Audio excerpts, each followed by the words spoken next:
Hello, my name is John, and today we'll be reading The Truths Behind Our Current Political Turmoil by Victor Davis Hanson, Washington Times, September 26, 2018. Are there any guiding principles that can make sense of the sensational news that now overwhelms the senses seemingly every hour? What is common to blaring headlines about Brett Kavanaugh Supreme Court nomination hearings? An anti-Trump resistance buried deep in the permanent bureaucracy, and the improper behavior by top officials of the Obama administration, FBI, and Department of Justice. There are few subtexts to all these spectacles, scandals, and melodramas. First, those in power had never imagined that Donald Trump either could or should win the 2016 election.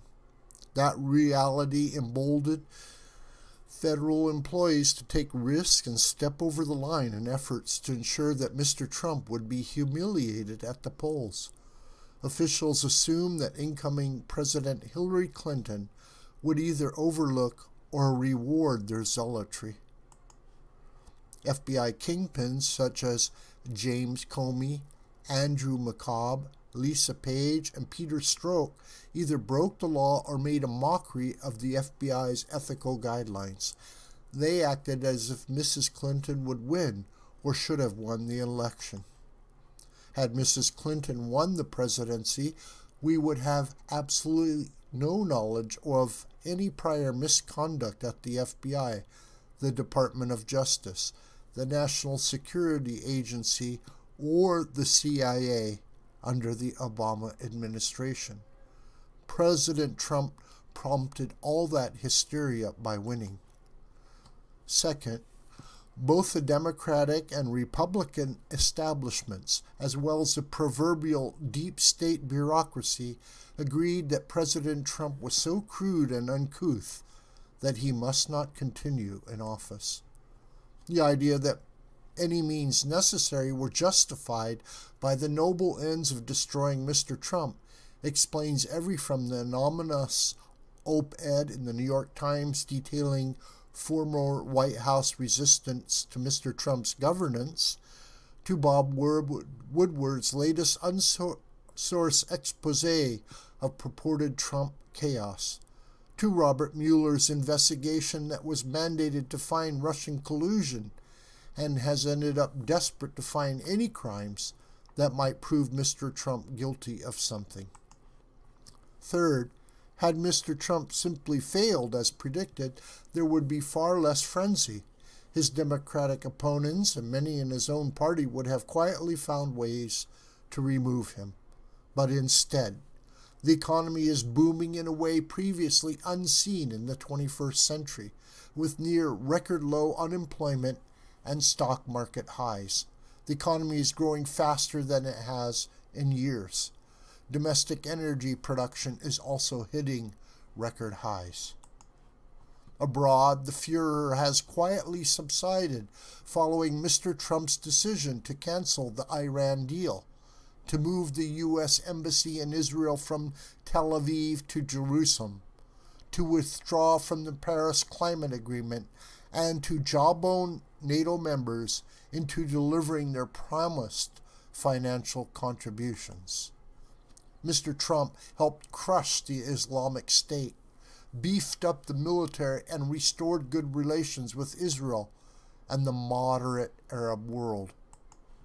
The general media consensus was that because Mr. Trump was so crude, he was therefore incompetent. That assumption proved a fallacy. Instead, furor ensued over the general upswing in the country under a supposedly incompetent president.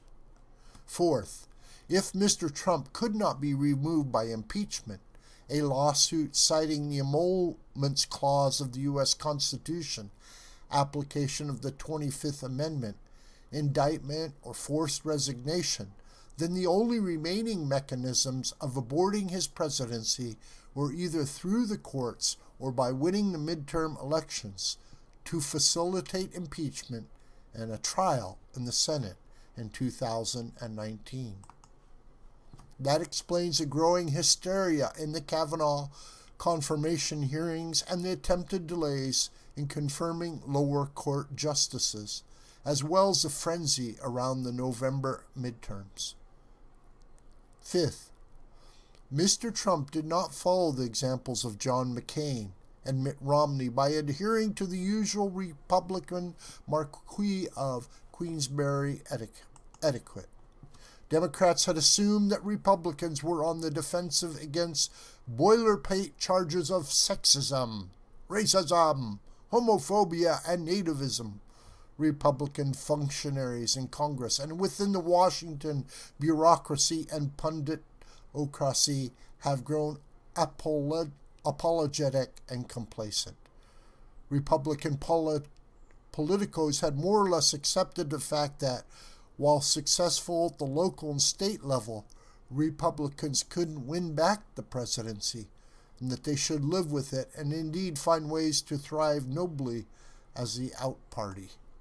In contrast, Mr. Trump's reason of existence is to fight tooth and nail against a biased media, Democrat opponents, never Trump Republicans, and the proverbial deep state. Had he just taken their blows, remained stoic, and not thrashed back, the national scene would now mostly be quiet. The day's blaring headlines, of course, differ in details, but the common themes behind the headlines are that Mr. Trump should never have been president, that he is an inexplicably successful ogre, that he won't shut up, and therefore he must be forced to go away by any means necessary. This video is a production of the School of the White Crane. My name is John Brooker, and you can reach me through commentary on this video.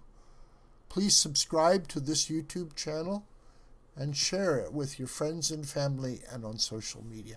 May God richly bless you, my beloved.